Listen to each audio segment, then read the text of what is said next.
Welcome to the 21st Century Man podcast. This is where we explore each chapter of the essential guide, The 21st Century Man. Yep, distilling the science, the practical advice, and those surprising bits of wisdom you really need to know. And today we are taking a deep dive into chapter 52. It's all about a topic that, well, it seems simple, but there's a lot underneath. Good grooming. There really is. You know, this chapter, it's by Judson Brandeis, MD, and the Scott Liu, MD, and it shows you pretty fast that what most guys think they know about taking care of their hair and skin. Just scratching the surface. Exactly, just the tip of the iceberg. They give you this, incredibly practical roadmap. It's all grounded in how your body actually works. And our mission here, in this deep dive, is to unpack that science for you. We want to give you the key takeaways, the practical steps from the source material, the chapter excerpts you sent over. Get you well-informed, quickly, and clearly. Right. And just to set the stage, the chapter kicks off with a quote from Giorgio Armani, really sticks with you. Elegance is not standing out, but being remembered. That's good. Subtle, but powerful. It's about the impression you leave behind. Yeah. And speaking of impact, the book jumps right into some pretty compelling data. Stuff about why appearance matters, beyond just liking how you look. Oh, yeah?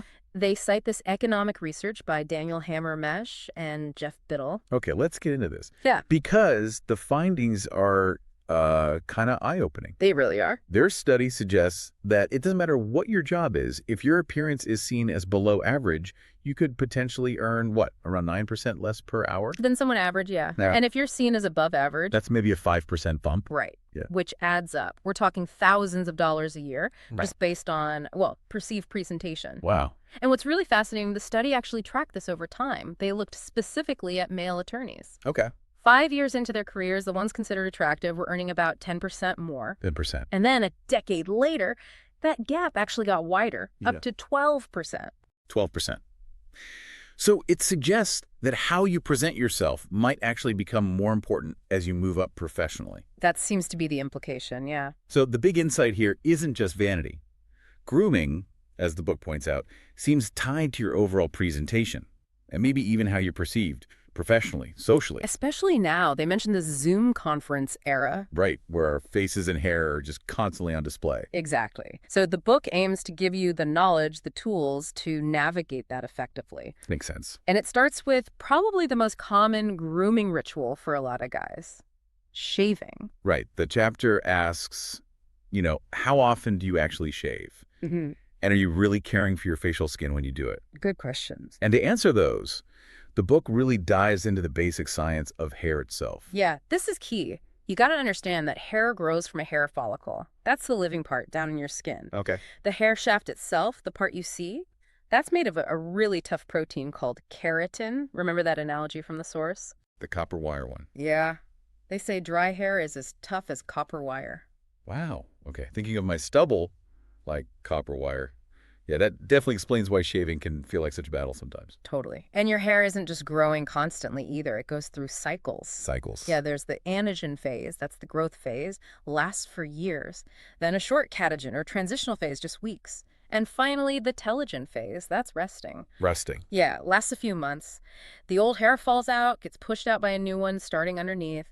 On average, hair grows about half an inch a month. Half an inch a month. Okay. And the color. That comes from melanin, and as you age, the cells making melanin fade out, and that's when your hair turns gray. Got it. Living system, tough protein, growth cycles. Mm-hmm. Okay. But there's something else on your face affecting the shave, right? The book mentioned sebum. Ah, yes. Sebum. This raises a really good point. Do you actually know what sebum is? Or what sebaceous glands do? Probably not in detail. Oil glands. Pretty much. They're connected to the hair follicle, and they secrete this light yellow oily stuff called sebum. Okay. It's basically your body's own natural moisturizer, made of different oils, antioxidants, stuff like that. Its main job is hydrating your skin and keeping your hair moisturized, protecting that protein structure we just talked about. So it's kind of like a built-in conditioner. In a way, yeah. It mixes with dead skin cells, spreads over your skin. If you make too much, you get oily skin or hair. That's called seborrhea. And not enough. Things get dry. And sebum production, it's mostly controlled by hormones like testosterone. Huh? It ramps way up during puberty. That's why acne is so common then, and then it tends Yeah. to decline as you get older. Interesting. Oh, and a fun fact from the book. Your facial hair actually grows slower in the winter than in the summer. Huh. Never knew that. Okay, so we understand the hair, the oil. Now, how does the book say we should actually prepare to shave Hmm. based on all this? Right. The core idea, going back to that copper wire toughness, is hydration. Dry hair is tough, but when it absorbs water, it swells up, becomes up to 70% easier to cut. 70%. Okay, so water is key. Warm water or steam, specifically. That's why the book really stresses shaving after a hot shower. Or using a hot washcloth on your face first. It's super effective. So get the hair wet and soft before you even think about the razor. Precisely. And even better, wash your face and neck first. Use a mild cleanser. Why is that? That gentle cleansing softens the hairs even more. And it can also help release any hairs that might be kind of trapped or starting to grow inwards. Yeah, okay. Then you apply the shaving cream or gel. And that's not just for show, right? The lather. That's definitely not. Its main job is creating that essential anti-friction layer. It helps the razor glide smoothly, keeps the hair moist during the actual shave, Okay. and it means you need less force to cut each hair. That thin protective layer is really your defense against irritation, razor burn, nicks, cuts, all that stuff. Hydrate, cleanse, protect. Got it. Okay. Now for the shave itself. The book talks technique using light strokes. Yeah, light strokes. Ideally, start with the grain of your hair growth. And then maybe against the grain if you want it closer. Right, if you need that extra closeness. Though they do acknowledge it can be tricky because hair grows in all sorts of different directions. Oh, yeah. Especially on the neck. Seems like 5 different directions down there. Doesn't it? Now, here's where it gets really interesting technologically. The book dives into multi-blade razors. Okay. The arm's race of blades. Yeah. But there's some clever engineering described. Apparently, the first blade actually lifts the hair slightly out of the follicle as it passes over. Licit. Yeah.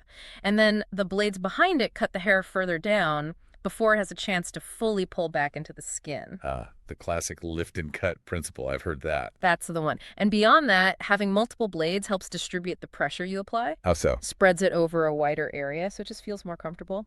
See, facial skin is soft, right? It tends to bulge up between the blades as you shave. Right, I can picture that. With more blades, if they're spaced correctly, the book explains you reduce that bulge. Less skin bulging up means a closer shave with less irritation, fewer nicks, fewer cuts. Makes sense. Oh, and a practical tip they throw in. Don't tap your razor on the sink to clean it. Really? Why not? It can actually damage those precisely aligned blades, mess up the whole system. Huh. Good to know. Okay. Probably do that. They also mention restrokes, right? Shaving over the same spot again? Yes. Big factor. See, as you shave, that protective layer of cream gets removed. Right. The book notes that guys average something like 170 strokes per shave, but almost 120 of those are restrokes, going over areas where the cream is already gone. Wow, that many. Yeah. And restroking on dry or, less lubricated skin, that significantly increases irritation. Yeah. Especially on sensitive facial skin that's maybe already seen years of sun or dry air. So you want to minimize that. Exactly. That's why they emphasize trying to shave effectively with the grain first, use slight pressure, minimize the need for lots of repeat passes over bare skin. And that repeat irritation that leads to razor burn. Correct. The book clarifies razor burn, sometimes called razor rash, is just that, skin irritation, from shaving dry or maybe too aggressively, or using a dull blade. And it shows up fast. Yeah, pretty much right after shaving. Causes that familiar feeling, irritation, tightness, sometimes heat. Yeah. So a key actionable takeaway here from the book, regularly using a moisturizing aftershave product. It's crucial. It rehydrates the skin, calms it down, soothes it. Okay, so let's quickly recap the shaving essentials from the chapter. Hydrate the hair first, hot water, steam. Use shaving creams for lubrication, protection. Right. Multi-blade razors have that lift and cut thing, plus better pressure distribution. And shave with the grain first. Try to minimize those restrokes on dry skin. Use aftershave. You got it. Now, let's be clear. Razor burn is not the same as razor bumps. Right. Different problem entirely. The book tackles that too. What's the official term? Pseudofolliculitis barbae, or PFB for short. Okay. Sounds serious. It can be really uncomfortable. It's described as a common chronic inflammatory condition, basically ingrown hairs. Ingrained hairs causing bumps. Exactly. You see these painful, itchy red bumps. Sometimes they're pus-filled, typically about 2 to 5 millimeters across. Most often in the beard area, obviously, but they can pop up anywhere hair is shaved. That sounds truly miserable. What actually causes them? The main cause is genetic. It's a tendency toward having extremely curly hair. Curly hair. Yeah. The book explains that the irregular shape of the hair shaft itself makes it prone to curling back around and pushing into the skin surface as it grows out after being cut. Ah, so it grows back into the skin instead of out. Precisely. And because it's linked to hair type, PFB is actually surprisingly common. Okay, so if you're prone to this, what does the book say you can actually do to avoid these painful bumps? It gives several really specific practical tips to minimize PFB, which is great. Right. First, and often the most effective thing, use barber-style electric clippers, the kind with an adjustable guard. Keep the hair length around 1 to 3 millimeters. Basically, maintain a 5 o'clock shadow. That prevents the hair from being cut so short that it can easily curl back into the skin. Makes sense. Don't cut it too short. Right. Now, if you absolutely need a closer shave than that, the book suggests using a single-edged razor blade, but one that has a protective foil guard. A guard. Yeah, it helps stop the blade from cutting the hair too close to the skin surface. Gotcha. And crucially, for guys prone to PFB, the book advises avoiding multiple blade razors Avoid them. Why? because they are specifically designed to cut the hair at or even slightly below the skin surface. That lift and cut thing, it actually increases the chance of ingrown hairs for people susceptible to PFB. Ah, okay. Good distinction. Anything else? One more thing, don't shave every single day. Give your skin and hair a break. Let the hairs grow out just a little bit. That is incredibly clear, actionable advice for a really persistent problem for some guys. Okay, so moving beyond the daily shave, the chapter also explores broader facial aesthetics for men. Yeah, and they use some fantastic analogies here to make it understandable. They really do. Like the first one, HydraFacial. The book compares it to, what was it? Pressure washing. Yeah, like using a pressure washer to deep clean dirt and grime off concrete paths, but doing that for the pores on your face. Pressure washing your face. Okay, that paints a picture. What's actually involved? It's usually a 3-step process. An esthetician uses this mechanized wand thing. Okay. Step 1, deep cleaning, removing oil, dirt. Step 2, exfoliation, gently resurfacing the skin. And step 3, hydration. They infuse therapeutic serums like antioxidants deep into those clean pores. Sounds thorough. Who's it good for? The book says pretty much any skin type, but especially helpful if you deal with acne, dryness, or maybe fine wrinkles. And practicalities. Time. Cost. Relatively quick, less than an hour usually. Cost is around $200 a session, according to the source. Okay, pretty straightforward. What about microneedling? The analogy there was aerating your lawn. Exactly. You poke holes in your lawn, right? To let air, water, fertilizer get down to the roots, healthier growth. Right. Microneedling does something kind of similar for your skin's underlying structure. A professional uses tiny needles to create these controlled microinjuries on the skin surface. Microinjuries. Yeah. Sounds a bit scary. It's very controlled. And it stimulates your skin's natural healing process, encourages the growth of new collagen and skin tissue. And the goal there is Smoother, firmer skin. That's the idea. it safe? Downtime. Considered safe, yeah. Minimal downtime. You might have some minor redness or irritation for a few days, but that's usually it. Cost is around $300 per session. Okay. And the book notes you typically need about 4 sessions to see a real improvement for minor scarring, like from acne, old wounds, or just aging. And what results can you expect? Over time, noticeably brighter, firmer skin. Okay. Lawn aeration for collagen. Got it. And the last one they mention is microdermabrasion. That sounds a bit more intense. Sandblasting. Yeah, the analogy is sandblasting paint off a house. But the book describes it more gently. An instrument basically sands the outermost, thickest layer of your skin. Gently sands it. Okay. What's the benefit? They list improving light scarring, reducing wrinkles, lessening discoloration, and helping with sun damage, basically revealing fresher skin underneath. Right. Practical details on that one. Cost, recovery. Typically costs between $100 and $200 a session. You can expect some redness and swelling right after, maybe for a few hours. Okay. And then your skin might be a bit flaky for several days as that outer layer sheds. Right. And here's an absolutely crucial, actionable tip from the book. You have to protect your skin with sunscreen afterwards, religiously. Why is that? Because that new skin is much, much more susceptible to sun damage. It'll burn way more easily. Good warning. And the mechanism is similar to microneedling. Yeah, underlying it all is stimulating collagen growth, leading to smoother, more youthful-looking skin. It's actually surprising how many options are out there. And the book lays them out so clearly. Okay, let's shift gears to the final major section. Hair care. Right. The chapter asks another one of those basic questions that maybe we don't think about enough. How often do you wash and condition your hair? And the answer isn't just, every other day. It depends on understanding your hair and your scalp. Okay, so what's healthy hair, according to the book? Healthy hair is described as clean, soft, untangled, and it has some bounce. Balance is that. And getting there involves using shampoo. Its job is to clean both your scalp and the hair fibers themselves. And here comes that natural oil again, right? Sebum. Absolutely. Sebum is back. It moisturizes your scalp and your hair, protects that protein structure we talked about earlier, helps stop it from splitting. But your body keeps making it continuously. So if you don't wash often enough, it builds up. Traps, dust, pollution, makes your hair look oily and dull. Okay, so you do need to remove the excess. Got it. So why not just use, like, regular body soap? Good question. The book explains body soaps just aren't formulated for hair. How so? They don't lather well on hair, for one, and they're much harder to rinse out completely, especially if you have hard water. Right. Shampoo, on the other hand, is designed specifically to be a much gentler cleaner. For the scalp, for the hair, its function is to remove the excess sebum, the dirt, pollutants, sweat, styling product residue, all that gunk. But not everything. Exactly. Without completely stripping away all of your natural oils, it's a balancing act. Okay, this raises a big question then. What exactly is in shampoo that makes it different and works so well? It's surprisingly complex stuff in that bottle. The insight from the book is just how much science goes into it. Really? Yeah. It's this carefully balanced mixture, designed to clean effectively, but also leave your hair manageable and shiny. Think of it needing a few key types of ingredients. Okay, break it down for us. Right. First, you need cleaners. They lift and bind to the oily dirt so water can wash it away. These are called surfactants or detergents. Surfactants, okay. Modern shampoos use really precise mixtures, tailored for different hair types.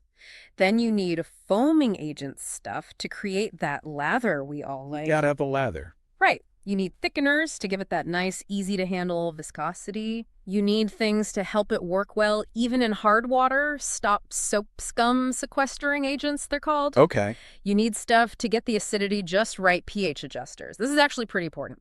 Keeping the pH around 3.7 is ideal for hair. If it gets too basic, higher pH, the hair shaft can swell up, potentially damaging the follicle. Wow, didn't know pH mattered that much for hair. Yep.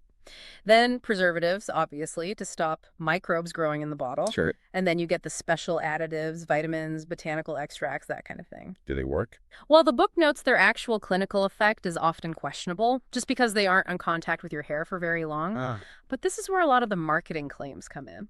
And finally, lots of shampoos, especially the 2-in-1 types, include conditioners, often things like silicone droplets or maybe proteins. They make hair more manageable, glossy, reduce static. Wow, that is a lot going on in one bottle.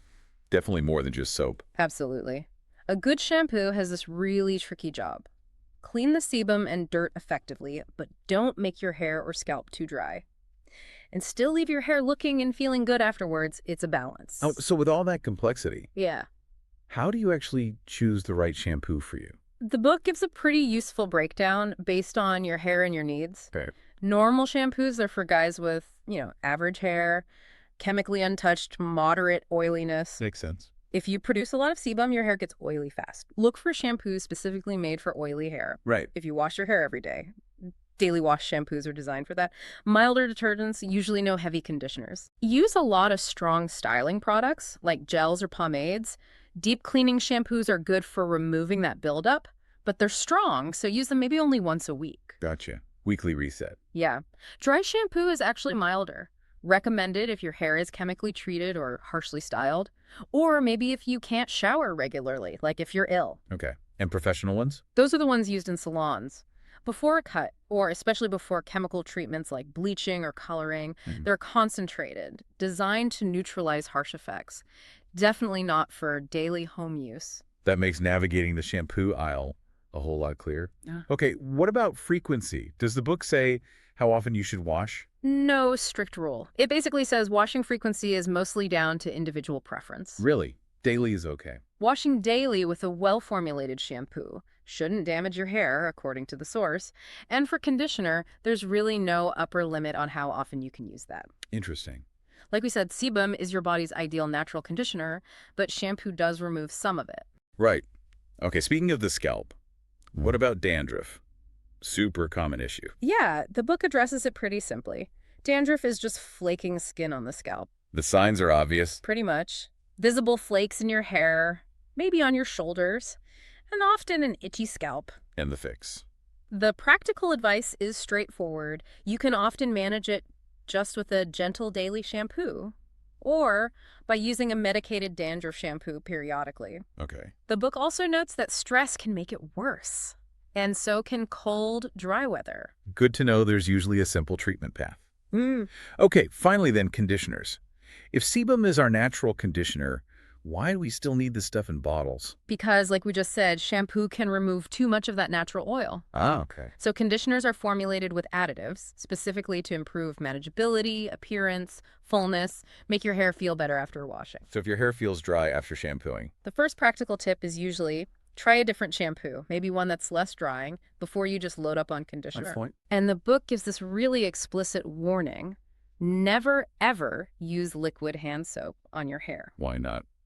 Hand soap is designed to strip oils very effectively. It will be extremely drying for your hair and scalp. Okay, noted. Definitely avoid the hand soap for hair washing. So what else do conditioners actually do mechanically?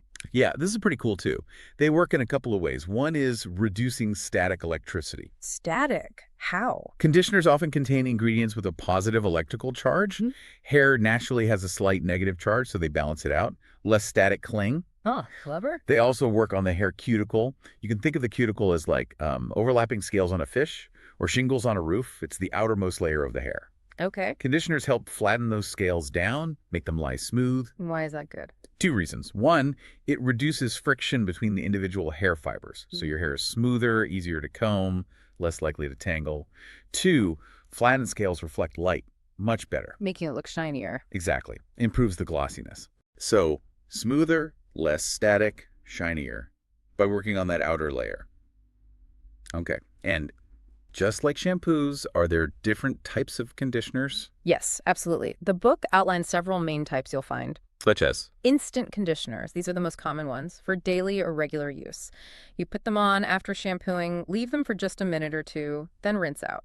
Okay, standard stuff. Then there are blow-drying conditioners. They're a type of instant conditioner, but they don't contain oil, and you can actually leave them in.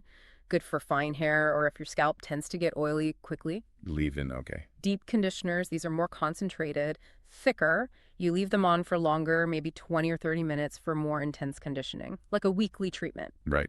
Hair thickening conditioners. These work by coating the individual hair shafts, makes each shaft slightly bigger in diameter, gives the appearance of thicker hair overall. It coats the hair. Yep. And finally, leave-in conditioners. Different from the blow-dry ones, these are applied after washing and drying. They add extra moisture, help detangle. You leave them in while you style your hair. Wow, that's a really comprehensive look at hair care from the book. Yeah. Covers a lot. It really does. And they do a good job wrapping up the chapter by, bringing it all back to that initial point about appearance and how things are maybe changing. Right, they mentioned that post-COVID Zoom conference era again. Yeah. Reiterating that with our faces, our hair being so much more prominent on screens all the time. The potential impact. The potential impact of grooming on how you're perceived professionally, maybe even related to income, it might be even greater now than when those earlier studies were done. That's a sobering thought. It is. But then this raises the important question. Given that potential impact, what resources do guys actually have? And the book's message is? The key message seems to be that there are resources. Relatively simple ones, accessible ones, often pretty inexpensive grooming habits and aesthetic options, exactly the kinds they've just detailed in the chapter that can make a real significant difference in how you present yourself. And that really is what's so valuable about this book, The 21st Century Man. It takes these topics like the chemistry of your shampoo, the biology of hair growth. Stuff that sounds potentially dense or complicated. Exactly. And it breaks it all down into clear, understandable terms. It gives you practical, actionable guidance, and it's rooted in science. It fills this knowledge gap that, let's be honest, a lot of men just have when it comes to this stuff. Totally agree. And look, Well, we pulled out some key insights here, some practical tips in this deep dive, Yeah. this chapter, and frankly, the whole book, it offers so much more depth on this topic and so many others. We really do encourage you, the listener, to read The 21st Century Man for yourself. Get the full benefit of this really comprehensive guide. Yeah. And just to reinforce the core message from this chapter we dove into, understanding the why behind grooming. The science of your skin and hair. Exactly, as the book presents it. That understanding empowers you, lets you make better, more informed choices about your routines, your products. It's about, effective self-care, and that genuinely impacts how you present yourself to the world. So thinking about all this, Mm-hmm. what does it mean for you if you consider the potential compounding effect of looking and feeling your best? Not just potential earnings, but self-confidence too. Right. How you engage with others. What's maybe one small, consistent grooming habit you could integrate into your routine starting today, armed with some of this science, this practical advice from the chapter? Because even a small change, if it's an informed one, can really make a difference over time. Absolutely. Well, we have taken a deep dive into Chapter 52, Good Grooming from the 21st Century Man. Yeah. Thank you so much for joining us for this exploration. Yeah, thanks for listening. And be sure to join us next time. We'll continue our journey through the book with a deep dive into Chapter 53, A Healthy Smile. Looking forward to it. See you then.